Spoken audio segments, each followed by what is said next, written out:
So I've got some, I'll pass around a couple of these things. Got some different transistors. I have a Zener diode. I have a FET. And yeah, I'll pass these around if you want to look at them.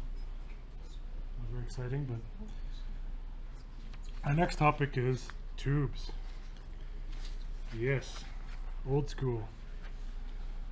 Now, I've got a collection of them here from my dad's collection. He was a tinkerer back in the day, and he built this little device to test tubes. It's made out of metal, which scares me. And I was telling Bruce earlier, he tells me he plugs this right into the wall. I don't know. It doesn't have a ground. That just seems sketchy to me. So I was at his place picking it up, so I thought I'd bring something to show you guys. And he's like, yeah, plug it in. Just plug it in. I'm not gonna plug this thing in. So I take it apart and there's just some small resistors in there. Bad news. But anyway, tubes. So obviously our transistors and things have evolved from these guys. There's they do a very similar job as transistors and FETs, except they do them with a lot more power and a lot more heat. We'll go through the process here. If I can line this back up. So, get to the right channel, page, station, whatever you want to call it. Tubes. So on your sheet, I've created this little chart, and it explains the different the conductors coming from transistor, FETs, and triodes tubes. So it shows you exactly how they correlate to each other. So an emitter on a transistor is the same as a source on a FET, or a cathode on a triode, or a tube. Output, collector, drain. So you need to know that for the test. I can't stress that enough. There's going to be questions on the test. They're going to ask you on a vacuum tube, what is similar to a cathode on a transistor? And it'll list a bunch of things, random things. All those questions are in the bank of questions I gave you. So but you'll need to know that. Just going back to the question bank, and earlier, Bruce, I'm not sure, I haven't been here to every class, but the way that my brother and I studied for the test is we went through the course. We read the book and everything, but the only way to ensure you passed was we took the test online, just over and over and over again, because it would generate a new test for every time. You're going to get similar questions, but it's going to take them from the bank. It's going to be just like the actual test you're going to be taking. And my brother and I, we had a little competition. We're brothers, so we'd see who gets the higher score a day. We'd do 2 or 3 a day, and over a week, by the end of a week, we were getting 99, 98% every time we take it. So once you get to that point, you know you're probably going to pass the test, because they're the exact same questions, they're the exact same options in the multiple choice. Once you master them online, you'll be able to pass the test. There's no question. But you got a higher mark than your brother. Yeah, I beat him. You beat him, yeah. It's not here. Can't rub his face in it. So, vacuum tubes. Well, vacuum tubes are still used in some cases, where they use them generally where higher voltages are required. Where smaller transistors, they just won't hold up to the amount of power required. What I'm going to do is I'm going to bring my handy dandy board back over.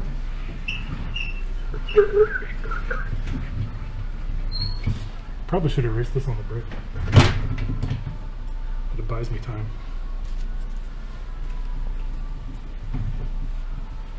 You have a good view of me racing?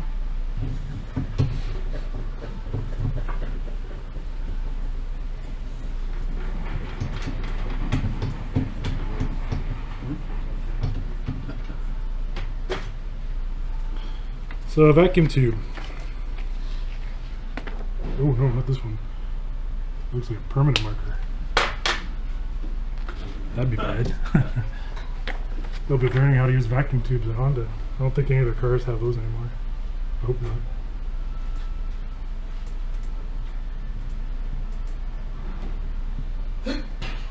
Bless you. Bless you. It's a dry erase. Was it? Okay. So, a vacuum tube as it sounds. Internally, it's made of glass generally, and it has vacuum internally. In this essence, I'm going to make it similar to a diode. This is an NP junction. Diodes, in this case, I should put this is a filament. You can tell this is my area of expertise.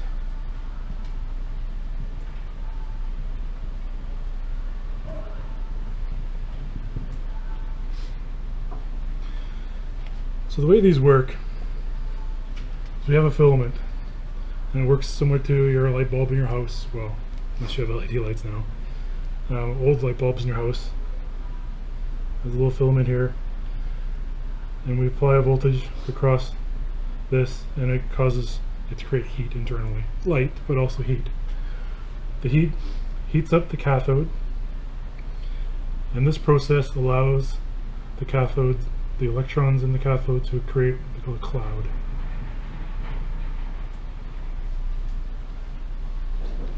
Internally. And when we apply a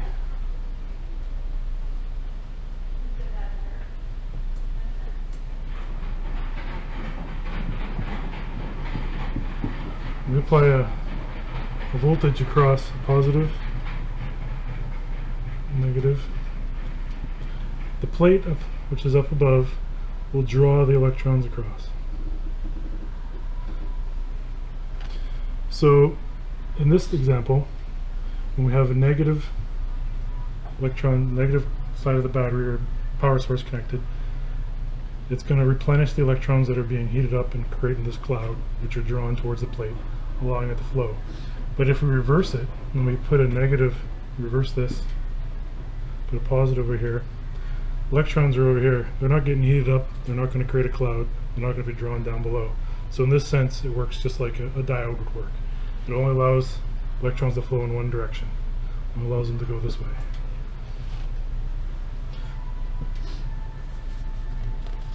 The downside to a diode, or sorry, this is going to kill me. Of a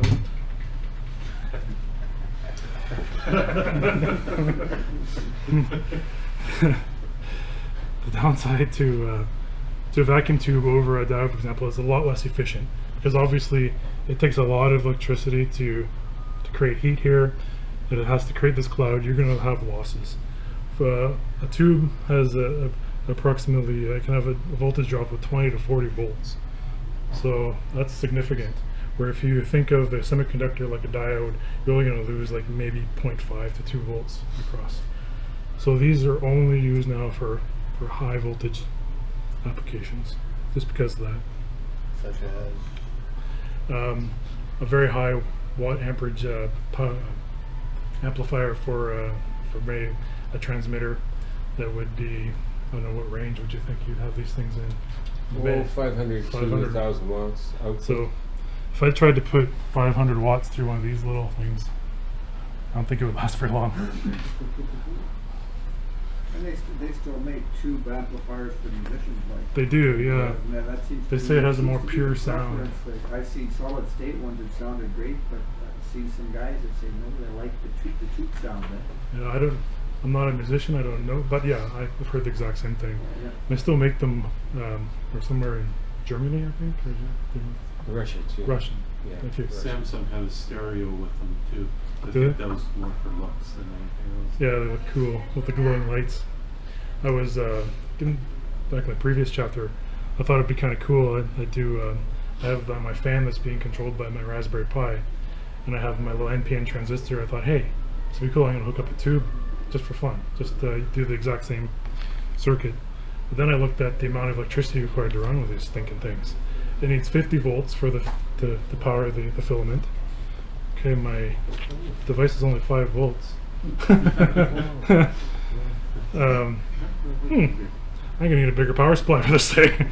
So I didn't go that route. Yeah, you can get different ones, but I'm just the ones I have here, the ones my dad had, because he would go around. Remember maybe you don't, depending on your age. Remember when they used to have the free dump day, or not free dump, but everyone would put their garbage out on the curb, and you could go out and collect people can go around and just pick up whatever you want from it. My dad used to go around and collect TVs, and he'd just grab all the tubes out of them for his projects. So that's why he built this little tester. So he's got a shelf full of tubes. If you need a tube, come to me. He'll be happy to give them up.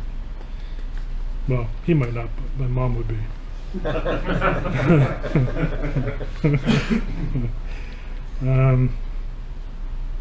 Actually, when we were over there, side note, because I have a little bit of time, is he thought they were worth a lot of money. He's like, oh, tubes, they sell expensive. So we did a search, we looked up some of these, and they're still selling them for 25 cents, 35 cents. So he wasn't too impressed anymore. He's like, oh, maybe I will get rid of them then. So this circuit, the plate again is the positive side. The filament, the cathode is the negative side. It's important to remember the plate always has the highest positive potential. That's one of the equations. This creates a diode. So next we want to do something similar to a transistor. So what do? It's a very similar circuit, except they add, it's called add a grid, they call it. So now the grid is really, it's a lattice that has holes in it, basically, and it allows electrons to flow through it.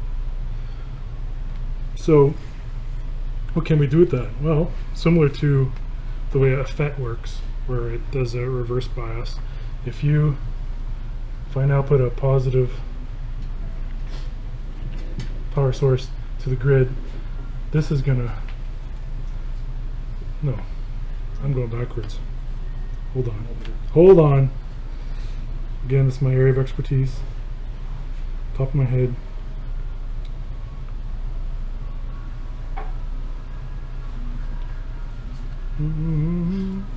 Awkward silence. So that draws power from the cloud? From the cloud. Nice. See? I have compute right here. That's an IT joke. You're getting laugh, Mike. For the icon, we're laughing on the inside. Thanks. Appreciate that. Okay, so when we charge this grid with because this should be, I'm gonna have to reference my manual. So it's gotta be.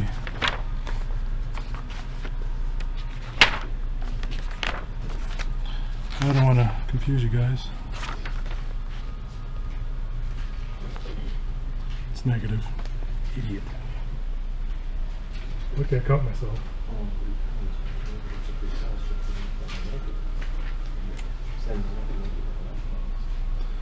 So if I connect the grid to a negative power source, it actually, the more voltage we apply, the more it's going to prevent the electrons from flowing from the cathode to the plate. So it restricts. So it restricts it, just like in a transistor. The amount of voltage we apply to the grid will directly affect the amount that's flowing across from the cathode to the plate. Question? Okay. Sorry. The grid is an actual physical object. It is. It's a wire mesh. It is. Is that the one that's like actually inside the? Yeah. Let's see if I can find one here. I think I've seen one in a museum. So it's safer to handle higher voltage because it's not to make the joke, but because it happens in the cloud, like the gas or whatever, there's no wire to heat up or to like. That's very possible. Yeah. You know what it seems like? It seems like instead of a railway or a road, you're driving off road with electrons. You're trying to force them to go in one direction by just using brute power rather than a transistor. Yeah. This requires more power to bridge this gap. Yeah.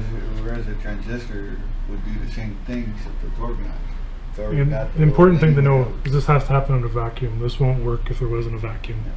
So if there's a a crack in here and there's no air gets in there, that affects it. It needs to be in a vacuum.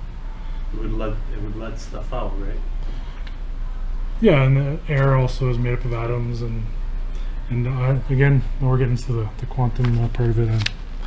And I don't, Actually, anything that wears out in the tube, filament. the filament, yeah, they can That's it. So just like in a light bulb, they can burn out, and over time they can get dimmer, and it won't work as effectively as a brand new one.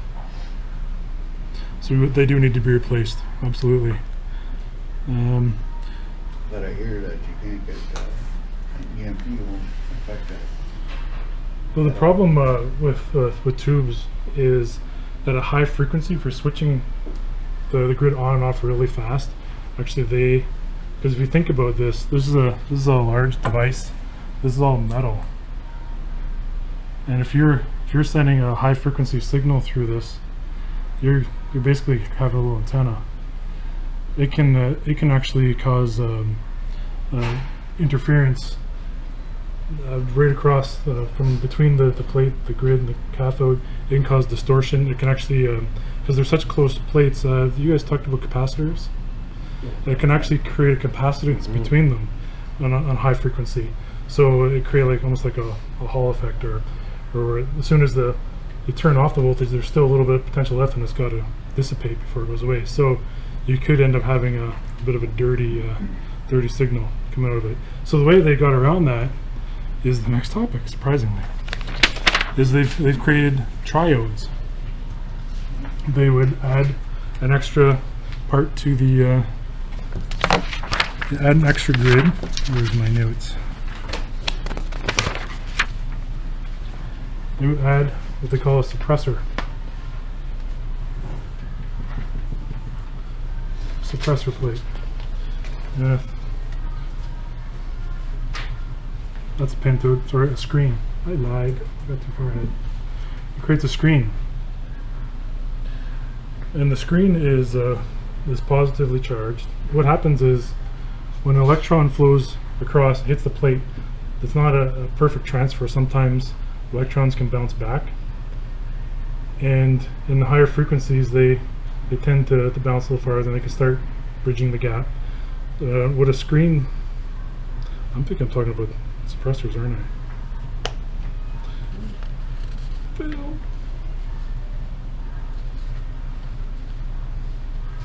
Yeah.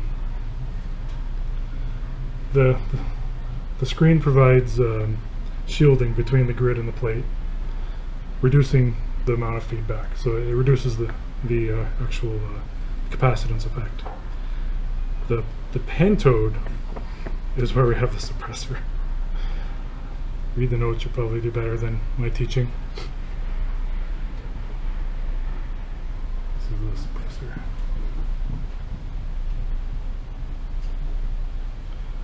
The suppressor in the pentode runs at same to or close to the voltage as the cathode.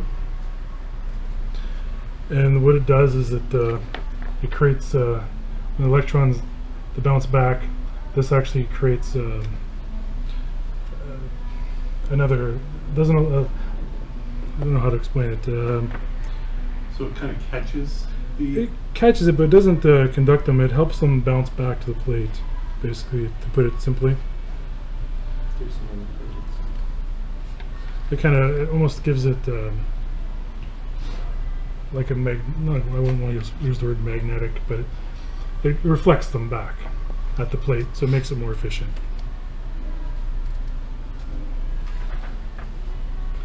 So tubes, obviously, they have downsides. They require a lot of power. One, just to run the filament and to bridge the gap. They have a lot of loss. They produce a lot of heat. A lot of energy is lost in heat. You can use a tube television to heat your house. Well, depending on your house. For the test, the most important thing you need to know about tubes is getting back to the chart of what conductors compare to the transistors and the FETs on page 8. Most important thing to know is how they compare back to the transistor and the FET. What a cathode is to the source on the FET or emitter on a transistor. I'll pass some of these tubes around if you guys want to have a look at them.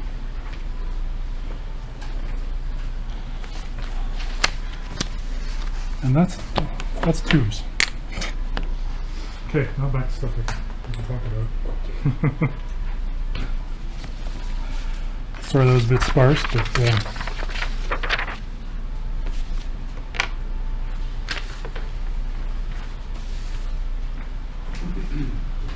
in that essence we can create a transistor or a diode the same way. They function essentially the same with some disadvantages.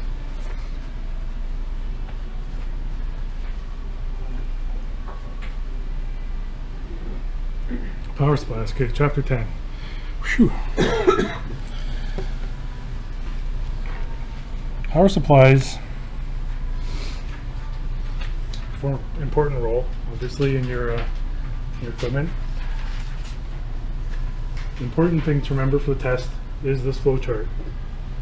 This is what we were talking about earlier, is knowing where the input connects to. The input connects to the transformer.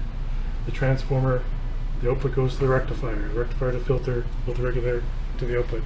Those steps you need to know for the test. There is a large amount of questions asking, what does the regulator output to? The output. What comes next after the filter? You're going to need to know that. I don't know a mnemonic or anything to remember that, but it makes a bit of sense once we explain how they function. So the purpose of the power supply is to raise or lower the input voltage, whether it's household current 120 or if it's if you have a 24 volt battery, you need to bring it down to 12 volts. Or if you want to step up the voltage, a power supply can also do that as well. The DC that is produced from a transformer, for example, it comes out and it's rippled. It's ripply and requires filtering. We'll go through all this as a high level. The output voltage is always higher or lower than the input voltage. Never the same. Well, never really. The other thing I put in here to remind you is the standard voltage in homes in Canada is 120 and 240 volts. For some reason, I think lay on the questions. Changing the voltage. So after the input stage, we have the transformer. Changing the voltage is accomplished by use of the transformer. Follow, which you learned in chapter 4 about transformer ratios. For example, you want 120 volts on the input of a transformer, and you want 12 volts in the out. So you'd have, let's say, you have 100 winds on the one side, you put 10, the ratio is 12, 10, it brings it down to 12 volts because it's just the same ratios that you learned in. You don't need to know the ratios for the test, you just need to know, well, not for the power supply part. I'm sure they'll have other questions. The other thing you have to ensure is that the transformer can handle the appropriate amount of amperage or power to support your equipment. Remember, the power stays the same. When you look at a transformer, it's always the same from the input to the output. The voltages change, but the amount of power stays the same on both sides. Again, going back to chapter 4. Transformer is also used in a power supply to provide isolation between the, let's say, your household current and your radio, because there's an air gap between the transformer and the windings, right? So there is a separation there. So it does create a little bit of security so that you're not having 120 volts run across all your electronics unless there's a catastrophic failure. AC from our house voltage needs to be converted to DC. This is done in the rectifier stage, which is after the transformer. Next has to be rectified. So we've got the first step, we've brought our 120 volts down to 12 volts, and now that 12 volts is still AC.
Oh, it's tiny. Good. So this looks similar to the waveform we had. Down below here is we have our waves. We want to be able to make it as flat as possible. So we achieve that by putting a capacitor in, right in line with the load. So as the original signal comes out of the rectifier, it's not clean. You use the capacitor, it's in parallel with the load. Remember, it's in parallel. It's the key word. The capacitor doesn't do a perfect job because there's still a tiny ripple in the DC voltage. Because the capacitor takes time to charge and it takes time to dissipate, and it can't maintain the voltage all the way across from one to the other. A bad filter capacitor, as you're getting to your question, hint, a bad filter capacitor can cause a buzzing or hum sound in your signal. This usually develops over time as the capacitor dries out or leaks, and it's known as the AC hum. I'm sure you've probably all heard it in like the lights, the sound. That's the 60 hertz AC hum. You hear that in your transmissions on your radio, you might want to consider it might be a capacitor in your rectifier circuit. A resistor with a high value is generally placed in parallel with the capacitor as well, and the idea of that is it dissipates the capacitor when you remove the power from the circuit, so that it's a little more safe if you're opening the case. You don't want to touch anything that has a lot of capacitance, a lot of power stored. You get a shock. You guys talked about capacitors, right? Yeah. Okay. So basically, as the wave is going up, the capacitor is charging, it's charging. Then when it starts going down, the capacitor is making up for the gap. But the capacitor only has so much power, so it's dropping a bit. It doesn't have enough to carry it completely straight across. So the AC or the DC comes out ripply. It'll look kind of jagged, almost like a sawtooth. No, more like a wave, I guess.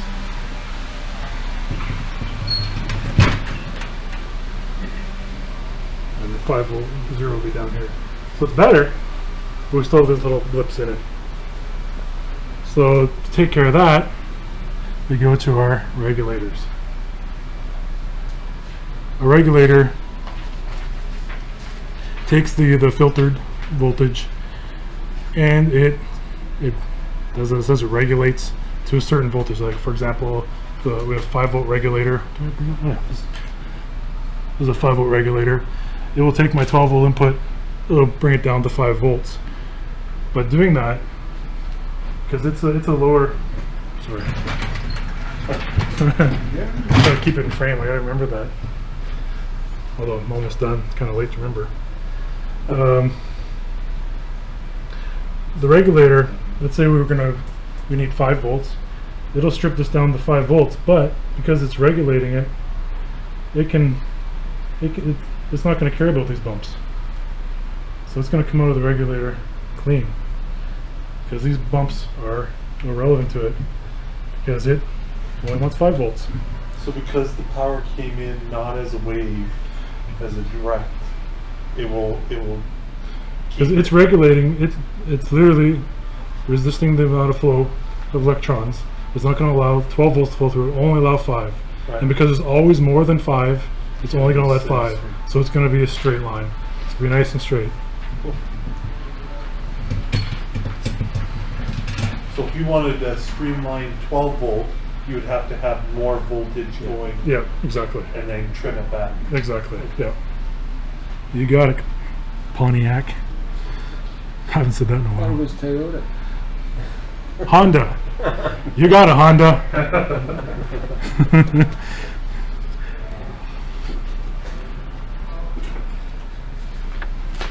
So a poorly regulated power supply can create small changes in the frequency of a transmitted signal. This is known as a chirp.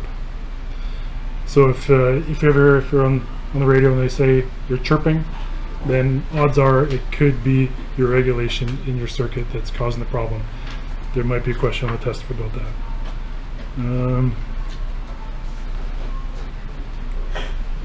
Another important thing to remember about the regulator is it, as Jason pointed out, even if there's a fluctuation in this voltage up here, as long as it's above the 5 volt, it'll adjust and keep it streamlined to 5 volts all the way across.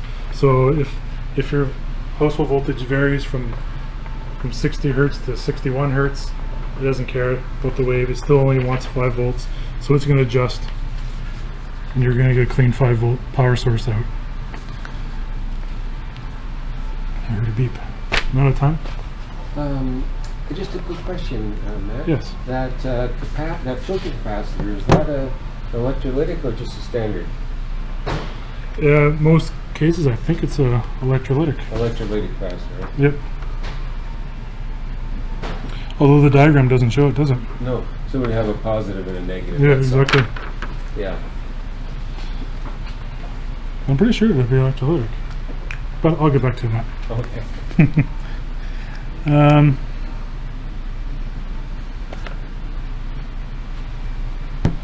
I'm on time. I made it. And that's it. Do you have any questions?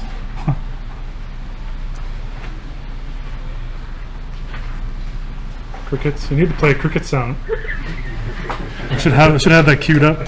Crickets. So